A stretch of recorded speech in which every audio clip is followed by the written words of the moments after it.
morning. Welcome back to VT. We're looking at a busy one on our major highways and expressways. Slowly building, but really picking up fast, or rather building fast over on the Don Valley Parkway, where we have construction between Lawrence and Don Mills in both directions. Now, this construction is long-term, and we'll have more details on the maintenance from Tammy. But we're currently looking at heavy delays on the southbound DVP from approaching the 401 in the express, moving towards about Lawrence, and then it picks up for a short while and then slows again from about Eglinton to Don Mills. So quite the slow go.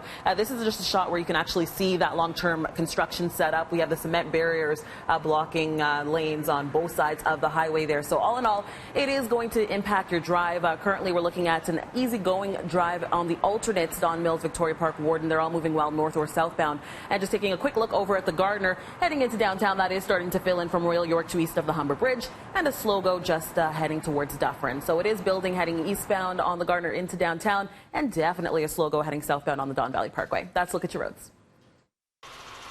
Tick every box in the Subaru, fully equipped for summer adventures. Visit your local Ontario Subaru dealer for great rates on 2019 models.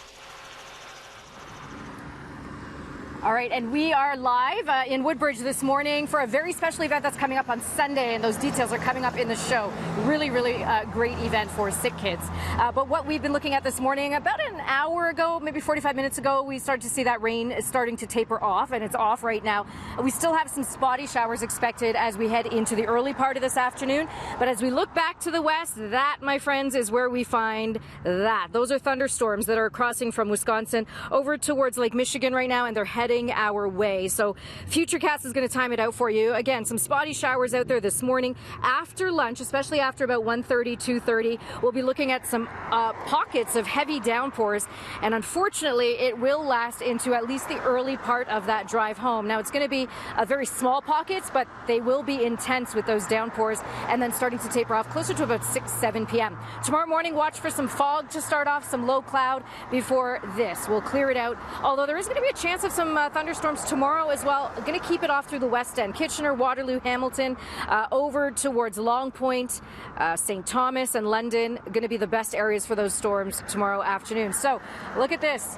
3 days. Climbing temperatures, climbing humidity. We've got, again, a little bit of cloud tomorrow morning before the sun comes out. And then Thursday, again, it's going to be the west end for the best chance for storms. Even the storms today here in Toronto will not be severe. The severe storms will likely be down through southwestern Ontario, but still eyes to the sky as all storms produce lightning. You hear thunder, you see lightning, you get yourself inside into a sturdy building for at least 30 minutes until after that last rumble. All right, that's your latest check. We'll set it back over to Mel now. Okay, we're going to be talking about it all morning long, and that is the major traffic congestion on the DVP for the next few months as rehab for 4 bridges gets underway. So let's take you back to a live look here, as Steph was showing you. This is the DVP and the Lawrence Bridge, and you can see traffic slow going really in both directions right now. The other 3 locations where the bridges will be doing some work on will be Stanbridge, Winford, and Don Mills.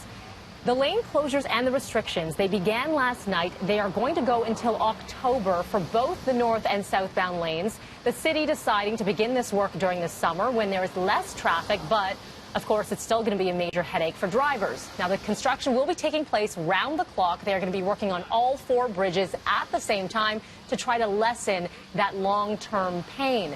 Now, coming up a little bit later on in the show, we're going to be speaking with the city's chief engineer on more about logistics when it comes to this construction. Well, it was another night of gun violence in our city. One man now fighting for his life in hospital after being shot early this morning. Officers called to the scene near Jane and Falstaff just after midnight. They found a victim suffering from gunshot wounds near a playground. He was rushed to hospital with life-threatening injuries, and police say the suspects may have fled in a dark-colored SUV.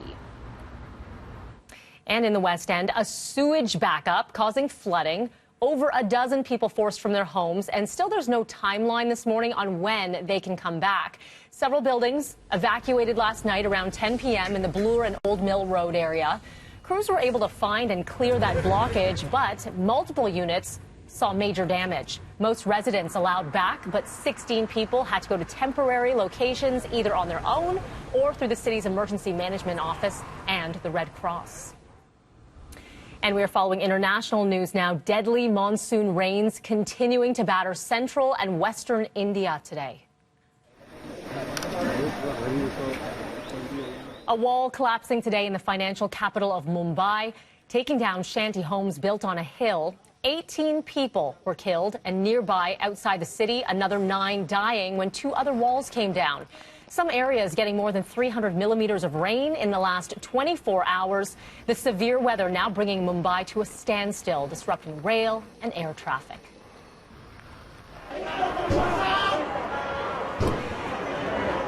Another paralyzed financial hub, Hong Kong.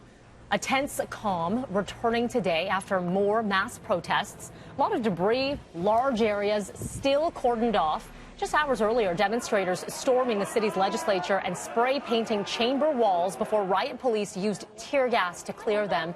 For weeks, they have been demanding that a controversial bill that would allow extradition to China be completely scrapped. Hong Kong's leader and Beijing are calling this latest escalation in protests totally intolerable.